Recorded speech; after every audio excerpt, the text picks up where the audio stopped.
Eu saúdo os amados irmãos com a graça e a paz do Senhor Jesus. Amém, queridos? Glória a Deus. Sabe por que já valeu a pena? Porque você está aqui hoje, queridos.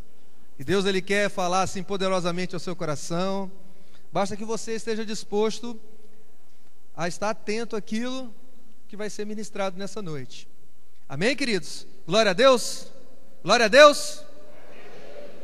Amém. A palavra de Deus, ela fala que o justo viverá pela... O justo viverá pela... Quem é justo aqui? Opa, não vi, hein? Vou fazer mais uma pergunta aqui. Quem foi justificado, hein? Quem é justo aqui? Ah, agora já melhorou, hein? Sabe o que eu aprendi, queridos? Sabe quem é justo mesmo? Justo é o sutiã. Sério. Vocês estão achando que é brincadeira? Por quê? Porque ele oprime os grandes, ele levanta os caídos e aumenta os pequenos, não é verdade? Então vamos dar uma salva de palmas aí para o sutiã, né?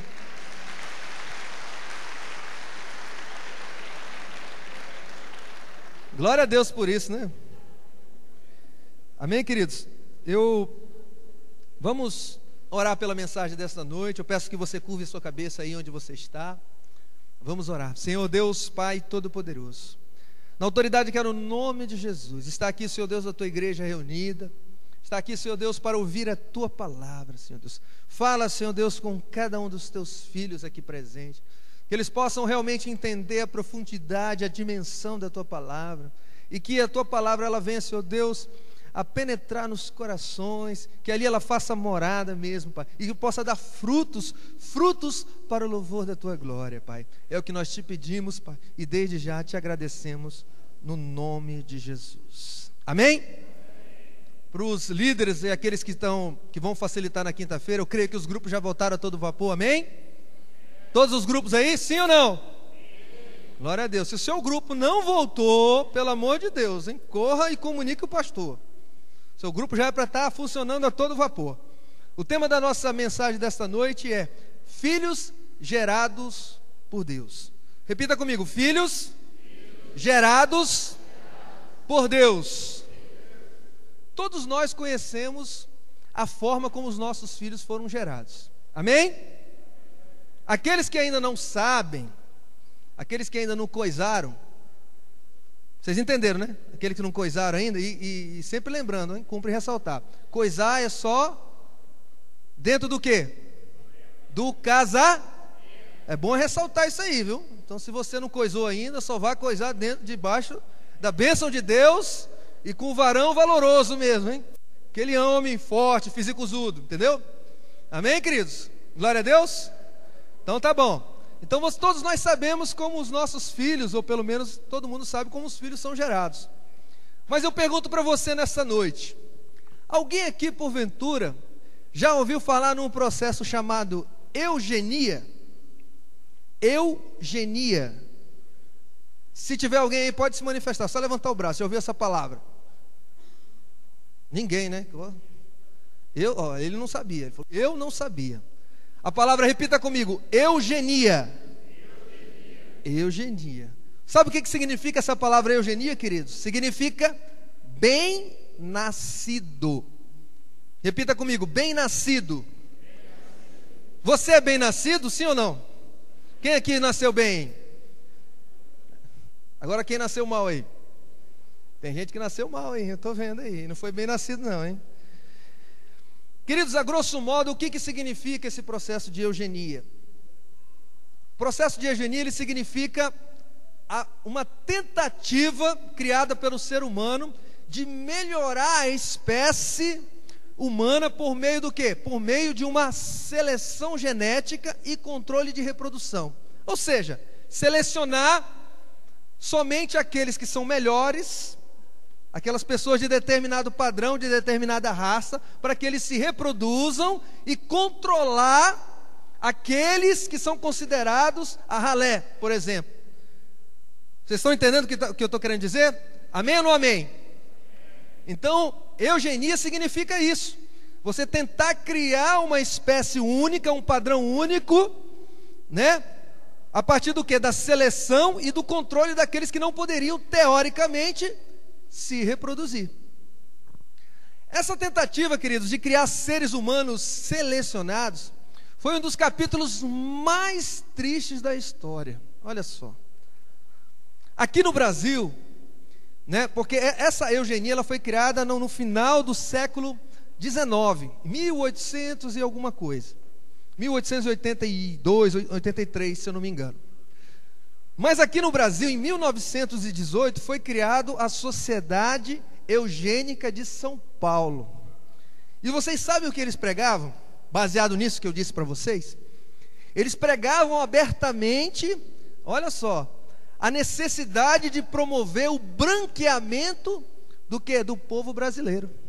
Vocês acreditam nisso? Eles pregavam que o povo brasileiro teria que ser branqueado, estava muito moreno, muito escuro, e que eles tinham que branquear, para criar um padrão único. Vocês estão entendendo, amém? Como se isso fosse possível, né, queridos? É possível isso?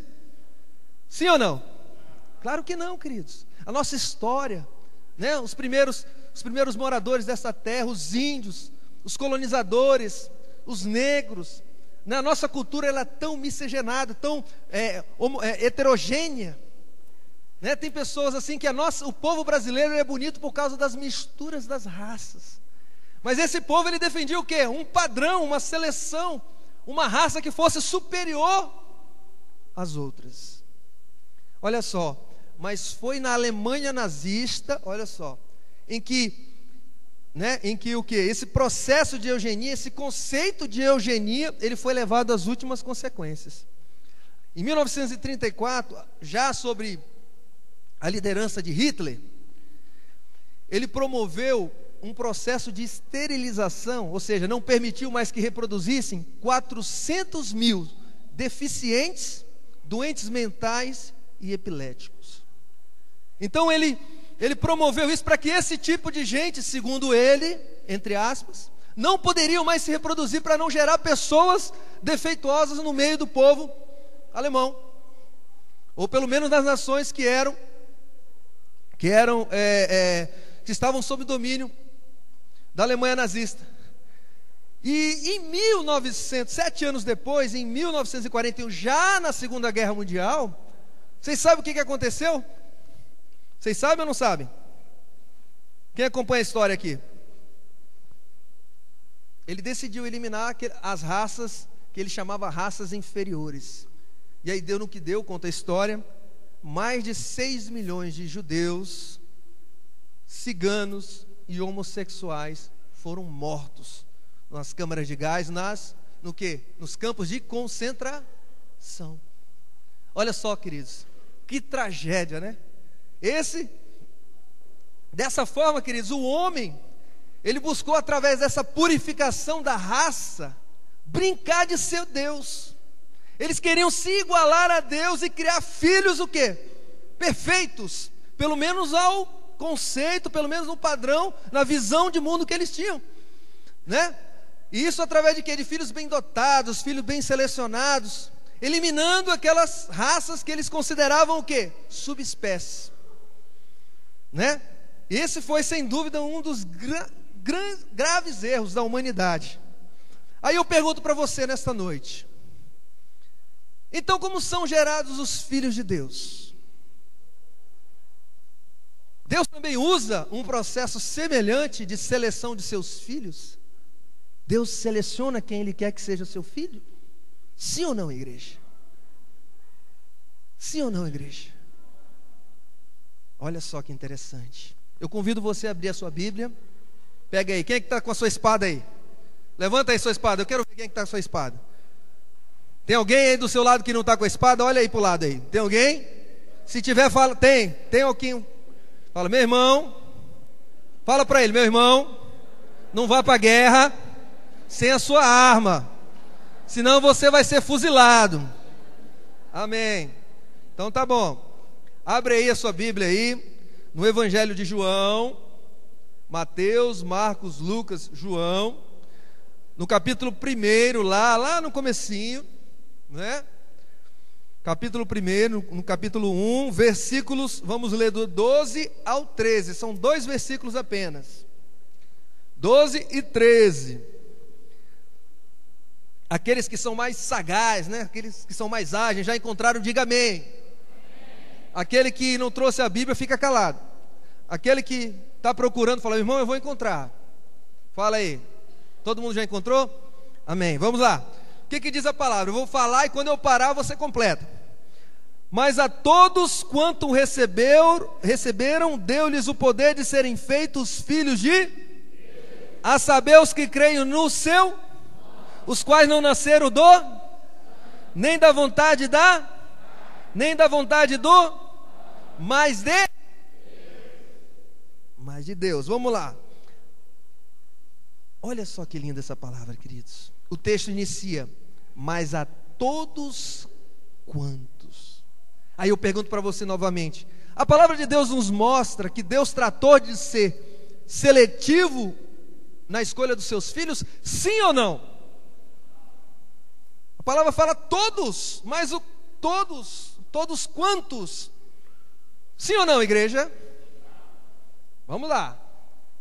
Queridos, tem pessoas que, interessante, né?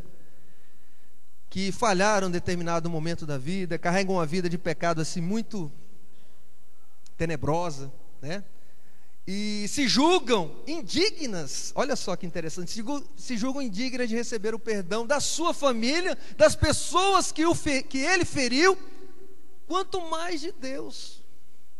Tem pessoas que têm esse sentimento de culpa dentro de si e que não têm coragem de procurar a Deus, porque elas se sentem impróprias, incapazes, imperfeitas para viver neste mundo. Por isso elas aceleram, né, o seu processo de degradação moral e espiritual. Vai para as drogas, para a bebida, vai para o cigarro, vai para os jogos de azar, vai para a prostituição, se entrega à corrupção de toda sorte, no trabalho, em todas as coisas. Essas pessoas, queridos, elas não sentem prazer em viver,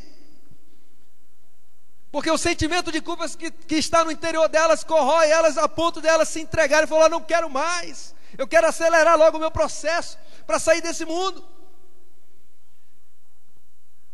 Outros, queridos, imaginam a igreja como um lugar de pessoas, entre aspas, santíssimas. Santíssimas. Não, tem pessoas muito santas lá, muito perfeitas, muito completas, pessoas incorruptíveis, imaculados. Está cheio de gente imaculada, de forma que eu preciso primeiro me ajeitar para depois ter direito de fazer parte de uma igreja. Tem pessoas que pensam assim, né? Eu preciso primeiro parar de jogar no bicho para depois ir para a igreja. Meu irmão, a palavra de Deus, ela exige alguma condição para que você frequente a casa do Senhor, sim ou não? E por que as pessoas têm esse conceito, essa percepção?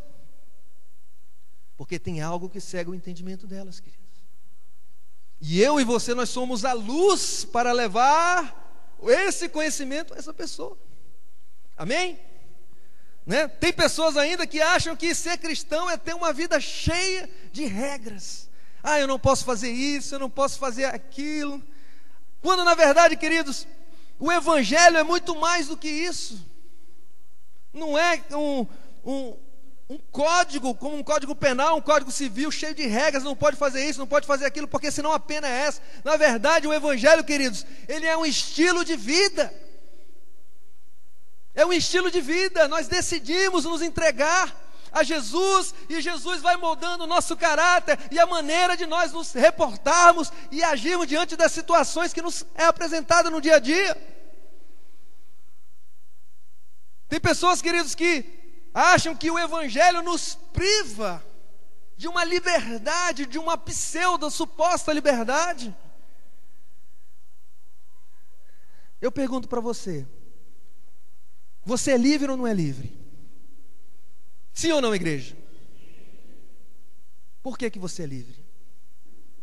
Porque o evangelho, porque Jesus Cristo, a quem você decidiu seguir, ele não te priva, ele te liberta.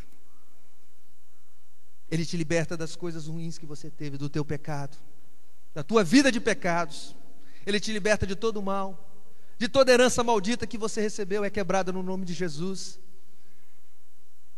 Sabe, queridos, isso é importante que as pessoas tenham essa compreensão, de que viver a vida de Deus não é uma vida de restrições, é uma vida onde nós não temos nem oportunidade de respirar.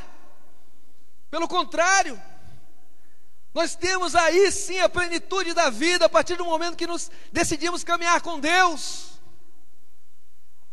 E muitos aqui sabem do que eu estou falando.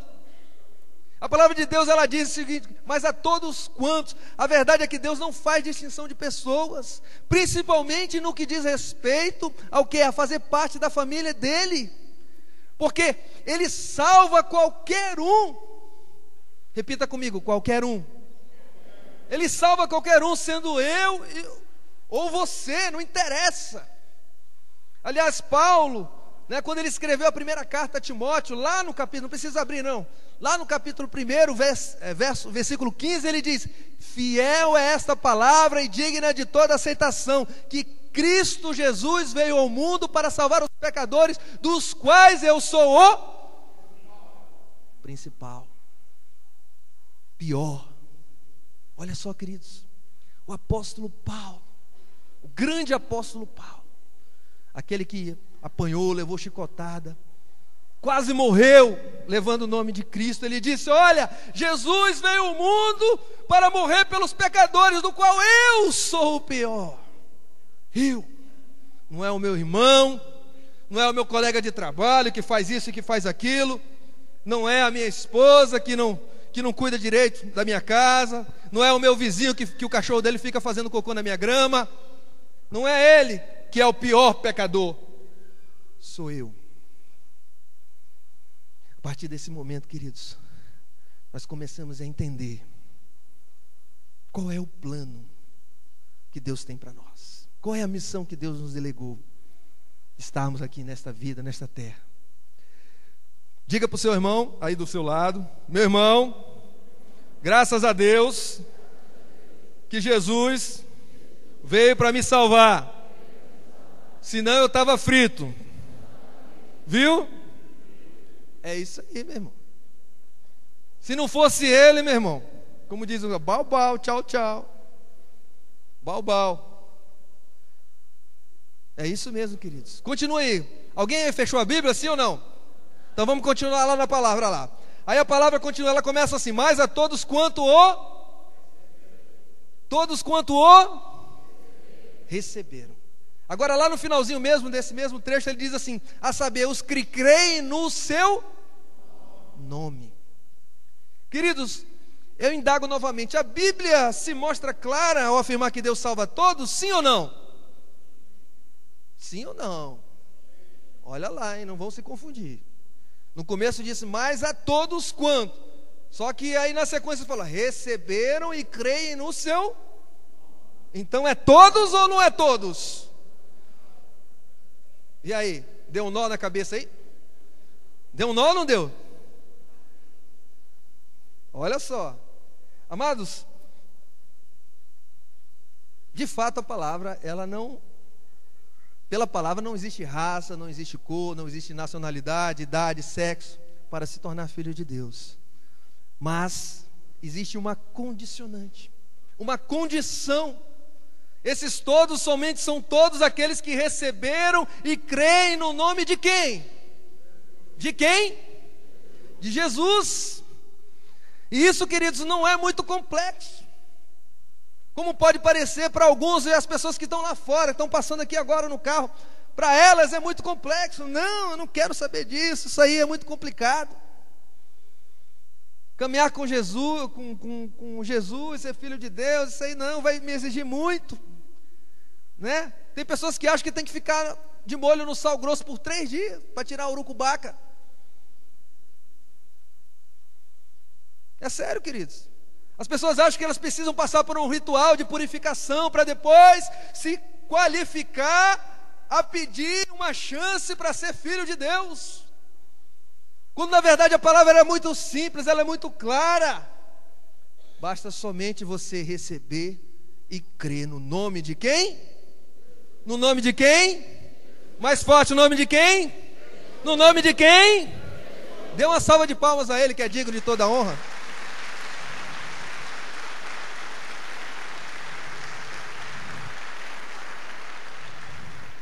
Agora você vai virar para o seu irmão e vai falar assim: meu irmão, sai desse sal grosso. Sai desse sal grosso. Senão, você nunca vai ser filho de Deus. Tira essa urucubaca aí, meu irmão. Amém, queridos? Eu confesso, queridos, que tentei por 31 anos viver longe de Deus. O pastor falou aqui também na introdução. Se ele pudesse ter se convertido antes, ele já teria se convertido, eu também. Certa vez eu falei aqui que um escritor russo chamado Dostoiévski, ele diz que existe um vazio no homem do tamanho de Deus. Queridos, eu tinha tudo. Aliás, eu tenho tudo. Deus me deu poder, me deu dinheiro, me deu status, me deu uma boa família, mas mesmo assim estava faltando algo. Existia um vazio no meu coração e eu não sabia porquê, apesar de ter tudo. O ser humano busca, busca, busca, e parece que quando ele conquista, ele sente que ainda falta algo. Esse vazio, queridos, ele não pode ser preenchido por dinheiro, por status, nem por poder. Esse vazio só pode ser preenchido por Deus. Por Deus. Só Ele, queridos. Mas ninguém. Não ache que você sendo um pouco mais rico, não ache que você tendo mais um carro, não ache que você tendo uma promoção, não ache. E isso vai te tornar feliz. Quando eu falo feliz, eu falo de plenitude de vida. Não vai. Pode te trazer, queridos, uma alegria momentânea, mas nunca a plenitude da vida. Só Jesus pode trazer. E aí, queridos, eu creio que eu tinha medo. Logo quando eu aceitei Jesus, como eu falei no primeiro culto, eu sofria de uma enfermidade grave. Eu falo sofria porque Jesus está me curando, amém? Glória a Deus. Então, se você tem uma enfermidade, coloque nas mãos do Senhor, Ele vai operar ao teu favor. E eu tinha medo, porque quando eu aceitei Jesus, eu achei que não poderia dar tempo. Uma enfermidade grave, próxima da depressão, e você sabe quem já teve depressão, porque os sintomas são os mesmos. Passa pela cabeça da pessoa suicídio. Um momento também ela pode ter um mal súbito, um AVC, um infarto, não sei. Mas quando eu aceitei Jesus, eu vi que era aquilo de que eu precisava, era aquilo que eu necessitava. Era, na verdade, era somente aquilo que poderia preencher o vazio do meu coração. Eu fui na busca de Jesus. Eu falei no primeiro culto, queridos, eu não fui atrás de Jesus, eu mergulhei. Eu mergulhei de cabeça, porque eu não queria mais viver aquele mundo que eu vivia, de aparente felicidade. Aparente felicidade, queridos. Eu não queria mais viver de aparência.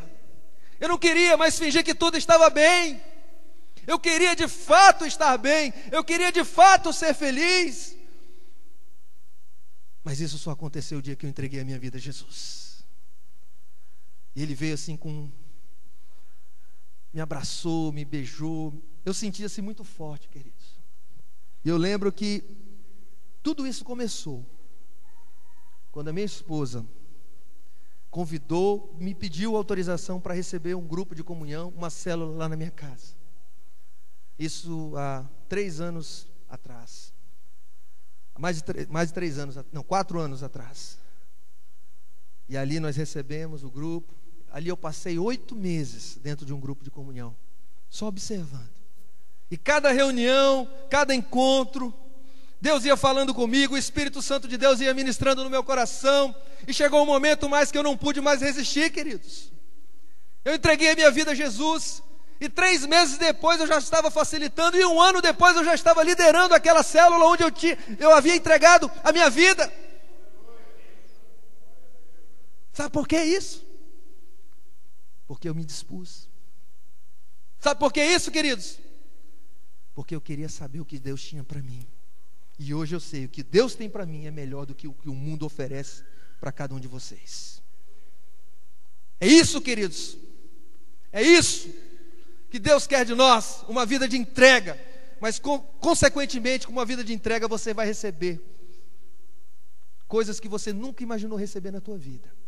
Bênçãos de todos os lados, em todas as áreas da tua vida, desde a área financeira até o teu relacionamento com a tua esposa e teus filhos. Deus operou nessa área, em todas essas áreas na minha vida, queridos. E hoje eu posso dizer para você, bater no peito e dizer: eu sou feliz, porque um dia eu entreguei a minha vida a Jesus, e Ele fez a obra completa na minha vida. E você pode dizer o mesmo? Você pode dizer o mesmo, queridos? Eu me recordo, eu vou falar para vocês uma coisa, fugindo um pouco aqui do texto. Falei no primeiro também, o Espírito Santo também está ministrando. Queridos, eu não aguento mais ver televisão. Queridos, as tragédias, elas têm se multiplicado assim, até aqui na nossa cidade, todo dia tem assalto. Uma cidade que aparentemente era pacata, segura. Nós estamos também sofrendo os efeitos dessa alta da criminalidade. Temos visto isso. Quantas pessoas, mulheres grávidas, crianças, têm perdido a vida nesse mundo onde o maligno ele tem comandado esses criminosos. Ele tem destruído famílias, casas, sonhos, planos, projetos, e nós temos permitido que isso aconteça. O que nós estamos fazendo isso se nós não pregamos a palavra para os nossos vizinhos, para os nossos pais, para os nossos irmãos que estão sendo enviados ao abatedouro? Nós temos responsabilidade, e muitas vezes nós nos omitimos. Eu vejo isso como uma negação a Jesus. Quando a gente tem a oportunidade de pregar a palavra e nós não pregamos, é como nós estivéssemos negando Jesus. Como Pedro negou Jesus 3 vezes, nós estivéssemos negando Jesus. Porque quando o Espírito Santo ministra os nossos corações, queridos, para a gente pregar e falar a verdade e anunciar o amor de Jesus, de anunciar o plano de salvação, plano de redenção para a humanidade, nós estamos negando Jesus. Não faça isso, queridos, porque você pode ainda ajudar muitas vidas a conhecer a verdade. Você pode ajudar muitas vidas a se libertar do pecado, inclusive os seus, porque a palavra fala: aquele que não cuida dos seus é pior do que o incrédulo, porque nega a sua própria fé. Não seja isso, queridos.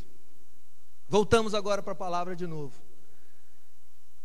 Nesse processo todo, queridos, nós não podemos esquecer de um papel fundamental: mas a todos quanto o receberam. Nós já apresentamos que são todos aqueles que receberam e creram em Jesus. Mas como é que nós vamos ter compreensão, consciência disso? Sozinhos? O homem natural, ele pode discernir as coisas espirituais? Sim ou não? Sim ou não, igreja? O homem natural não compreende, porque para elas são o quê? Loucuras. Mas existe um agente aí atuando, um agente especial 007. Sabe quem é? Abra sua Bíblia lá em Romanos 8,16. Aí depois você vai voltar de novo para João, mas vamos lá em Romanos 8,16.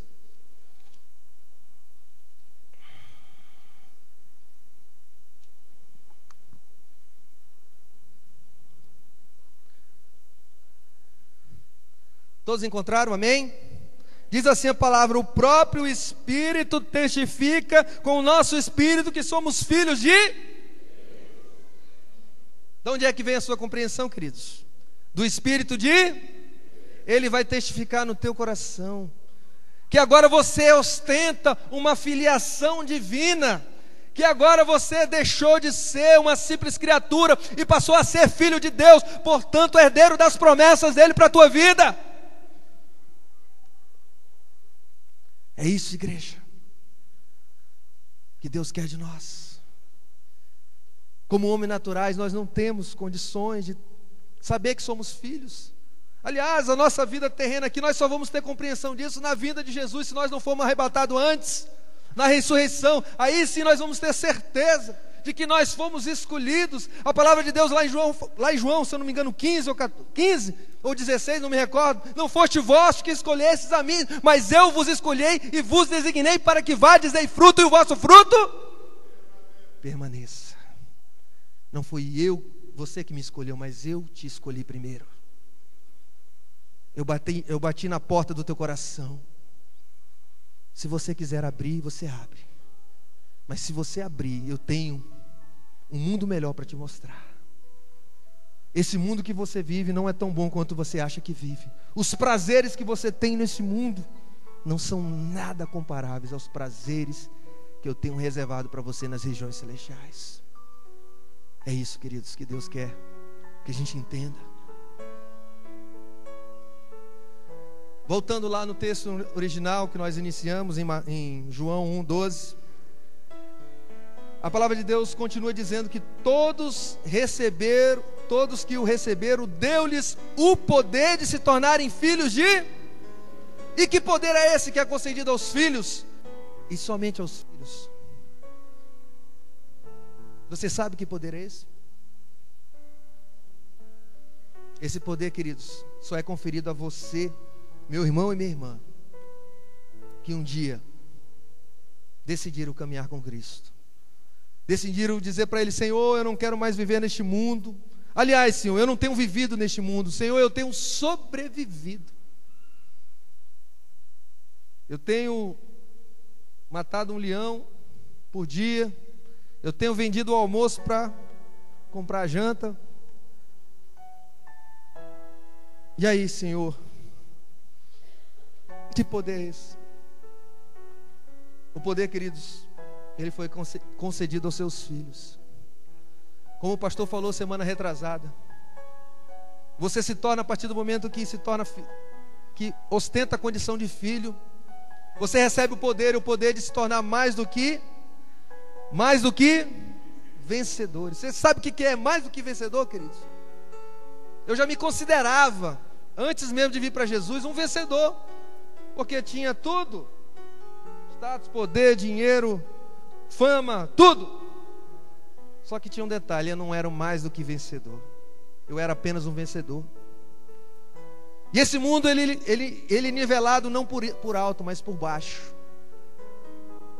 E o vencedor maior desse mundo, ele não se compara do que o mais vencedor nas regiões celestiais. Ele não se compara, queridos. E se você hoje, ou se você já decidiu receber Jesus e crer no nome dele, você saiu dessa margem da mediocridade. Sabe o que é mediocridade? É de mediano. Mediocridade. Você passou a viver acima da média. Você não é mais ordinário, mas você é extraordinário. E Deus já te concedeu uma vantagem na vida. Você passou da morte espiritual para a vida ao receber esse poder. Você, queridos, começou a se tornar o que? Herdeiro das bênçãos celestiais. Você pode sentar lá na sala do Pai, na mesa do Pai, e comer do banquete que Ele reservou para você. Você se tornou o que? Co-herdeiro em Cristo. Esse é o poder que é concedido a somente aqueles que são filhos de Deus. Eles não vão mais ficar chorando, mendigando o pão. Como a palavra de Deus fala, muito pode em seus efeitos a súplica do justo. Quando nós passamos a condição de filhos, somos justificados por Jesus. E aí nós temos poder para orar sobre os enfermos. Nós temos passado algumas situações aqui na nossa igreja, mas nós cremos, Senhor, que o Senhor está operando. Viu, meu irmão? No nome de Jesus, viu, Ronaldo? O Senhor está operando. E a igreja tem se mobilizado para orar. E somente o poder da súplica do justo tem o poder para mover o sobrenatural, queridos. Só aqueles que são filhos. É preciso que se diga, queridos, que esse nascimento espiritual, ou seja, tornar-se filho de Deus, não ocorreu por um meio de seleção genética imputada ao homem. O homem não quis dizer, olha, este filho aqui, ele tem esse padrão, então ele pode reproduzir, esse aqui não pode. Não, nós não estamos sujeitos a isso. Nós não estamos sujeitos a isso. Mas sabe quem, queridos? Nós estamos sujeitos à obra do Espírito Santo nas nossas vidas. É Ele, queridos, que faz acontecer. É Ele, queridos, que nos convida. É Ele que vem até nós e ministra nos nossos corações. É Ele que fala de uma maneira audível que só você pode escutar. É Ele que fala por meio das circunstâncias, por meio da palavra, usando a boca de um irmão para te dizer, olha, meu irmão, você está no caminho errado, volte para a casa do Senhor. O Senhor está, queridos, como na parábola do filho pródigo, todo dia ali, de braços abertos te esperando, olhando para ver se você volta para casa. Queridos, nós, quando nascemos, eu não quero entrar em questões teológicas, da doutrina da predestinação, mas eu queria dizer para vocês o seguinte: todos nós fomos predestinados a ser salvos. Amém? Então você nasceu com essa predestinação de ser salvo. Basta você querer ou não.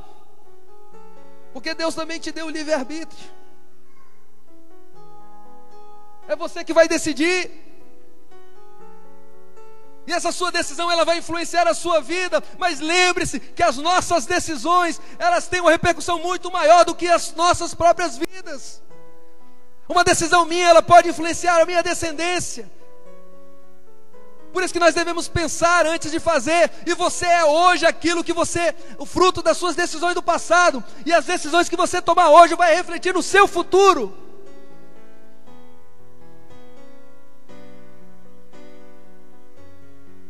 A palavra de Deus aí em João, capítulo 1, versículo 13. Olhe novamente. O que ela diz aí, queridos? Os quais não nasceram nem da vontade nem da vontade mas de Deus. Da vontade de Deus, queridos. Se você está aqui hoje é pela misericórdia e graça dele. Se você tem saúde, se você tem um trabalho, se você tem uma casa, se você tem tudo isso, queridos, veja que isso é obra de Deus na sua vida. Se você sofreu um livramento essa semana ou no ano passado, 2012, isso foi obra de Deus na sua vida. É Deus pedindo para entrar na sua vida.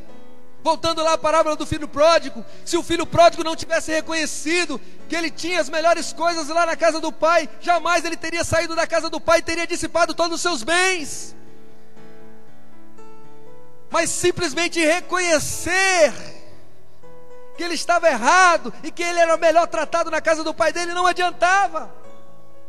Ele teve que voltar. Ele teve que dar o primeiro passo, voltando no caminho para casa, para ali poder ser abraçado, ser consolado, ser cuidado pelo pai. Quantas vezes, querido, nós andamos longe, à margem da palavra de Deus, reconhecemos que não somos nada. Hoje nós temos essa compreensão de que nós não somos nada sem Deus. E receber implica também, queridos, em quê? Em reconhecer que nós não podemos viver longe da presença de Deus, porque nós somos incapazes de sobreviver nesse mundo sozinhos. Quem está me entendendo aqui, diga amém. Pastor, acho que no primeiro culto também o pessoal estava dormindo. Agora esse aqui o pessoal acho que está com fome. Tem alguma coisa para a gente servir aí para o pessoal aí? Tem não? Então traga aquele desfibrilador para a gente dar um choque nesse pessoal. Amém. Amém, queridos? Vocês foram gerados por Deus, mas tem pessoas ainda que precisam, estão no processo de gestação.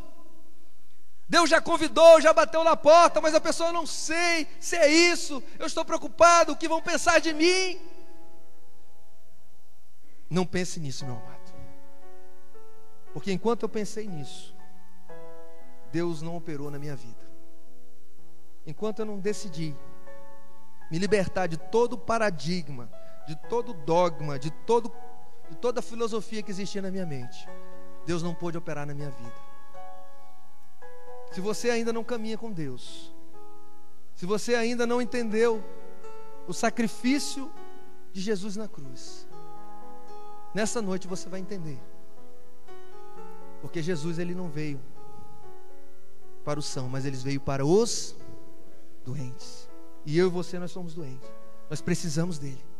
Porque sem ele, nós não seríamos nada. Queridos, quando entregamos a nossa vida a Jesus, o Pai nos adota como seus filhos. E nós passamos a ter, sabe o quê? Uma família. Amém? Uma família celestial. Uma família especial. Uma família sobrenatural. Uma família, queridos, que eu não tenho palavras para traduzir. Jesus, ele não foi concebido, ele não nasceu numa família terrena, sim ou não? Jesus não nasceu? Ele tinha uma família, mas ele foi enviado por alguém, pelo Deus Pai, sim ou não? Então ele também tinha outra família. Então ele tinha uma família terrena e uma família espiritual. Aí eu pergunto a você: Jesus perdeu os seus pais? Porque os pais, como humanos, eles morreram, ocorreu o ciclo natural de vida deles. E aí eu pergunto: com a morte da família terrena, Jesus ficou sem família, sim ou não? Quem é a família dele? Quem? A igreja. A igreja. A palavra não fala que a igreja é a noiva de Cristo? Sim ou não, igreja? Pois é. É verdade, queridos. E eu pergunto para você: você faz parte de uma família celestial? De uma família celestial? Cutuca o seu irmão do lado. Meu irmão, você já faz parte da família de Deus? Sim ou não? Queridos, eu me lembro quando eu cheguei aqui em Vilhena há praticamente 5 anos atrás. E nós não conhecíamos ninguém aqui em Vilhena, praticamente. E eu e minha esposa saímos assim. Naquela época eu ainda não caminhava com o Senhor, não havia entregado minha vida a Jesus. E saímos assim meio que procurando um imóvel para alugar aqui em Vilhena. E nós nos perdemos por essas bandas de cá. E entramos numa rua e havia um senhor lavando seu carro assim. Um senhor, ele parecia um alemãozão assim. Aí nós paramos o carro. Foi uma das primeiras pessoas assim que nós encontramos em Vilhena assim, né?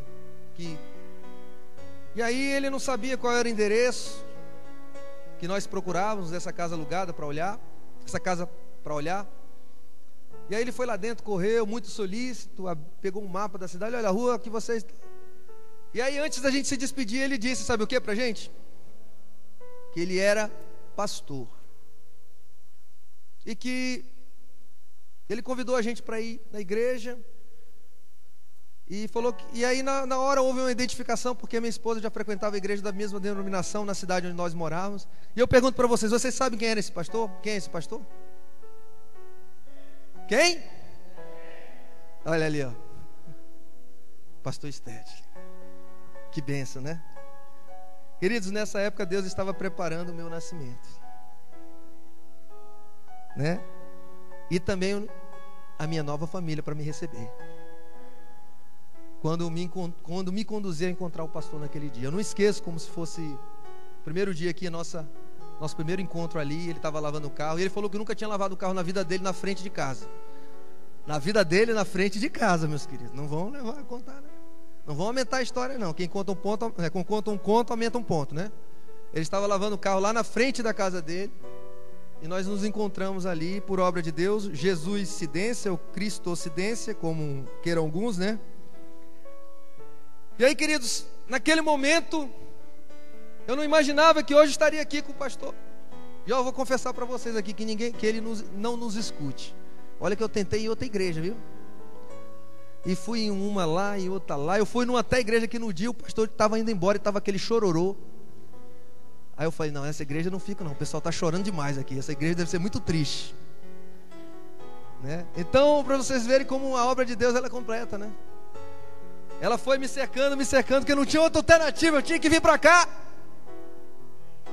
Porque aqui Deus tinha reservado um pai para mim, uma família para mim que eu ainda não havia tido, queridos. E aí conheci o pastor e ele começou a frequentar a minha casa, foi lá no grupo de comunhão, nós abrimos a casa, o pastor começou a me discipular depois, logo em seguida, e nós começamos a ombrear juntos, queridos. Mas esse foi o cuidado de Deus comigo, porque Ele colocou o pastor sobre a minha vida, para não permitir que eu caminhasse sozinho nessa caminhada tão difícil. E eu pergunto você, quem é o seu discipulador? Quem tem sido a pessoa que tem velado pela sua vida? Quem tem sido a pessoa que tem pagado o preço pela sua vida? Não é fácil, queridos. Mas Deus ele já preparou, Ele já sabia de tudo isso. Por isso que já nos foi dado todas as instruções necessárias. Basta nós seguirmos aquilo que Deus tem colocado. Eu me lembro também, queridos, que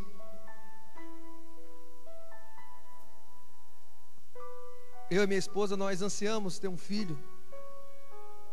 Todos sabem aqui. E mesmo depois, esse desejo ele aumentou depois que a gente descobriu que a minha esposa poderia gerar um filho. Que ela tinha as trompas obstruídas e tinha miomas e não, era impossível.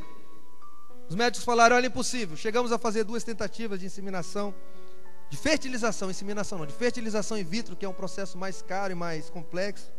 Não deu certo. Mas a família de Deus, queridos, quando fui gerado e foi incluído lá nela, lá no bojo dela, como aqueles vídeos que passaram aqui, eu sozinho eu não ia conseguir nada, eu ia sucumbir. Mas a família de Deus, que Deus me deu força, orou comigo, me consolou nos momentos mais difíceis, queridos. E quando a nossa filha nasceu, por obra e milagre de Deus, queridos, a família de Deus estava lá para a gente se regozijar juntos, porque Deus fez uma obra grande na minha vida, e se Ele fez na minha vida, Ele vai fazer na sua também. É isso, queridos, que é ser filho de Deus. É isso que é ser gerado por Deus. Convido você a abrir a última palavra aí na sua Bíblia, lá em 2 Coríntios 6:18.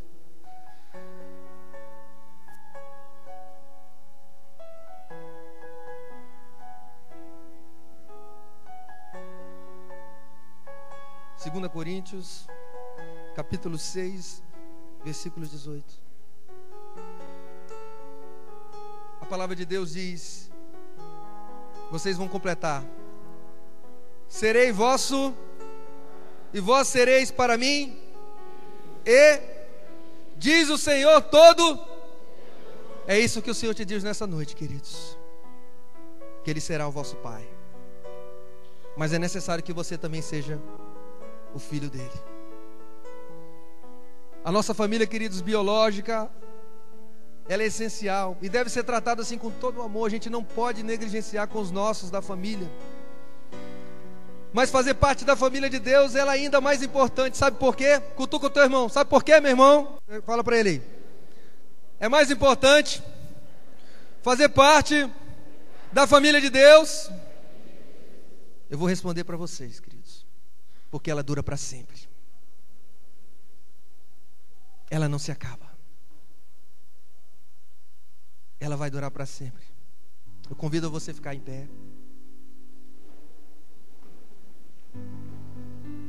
Nós vamos entoar um cântico agora.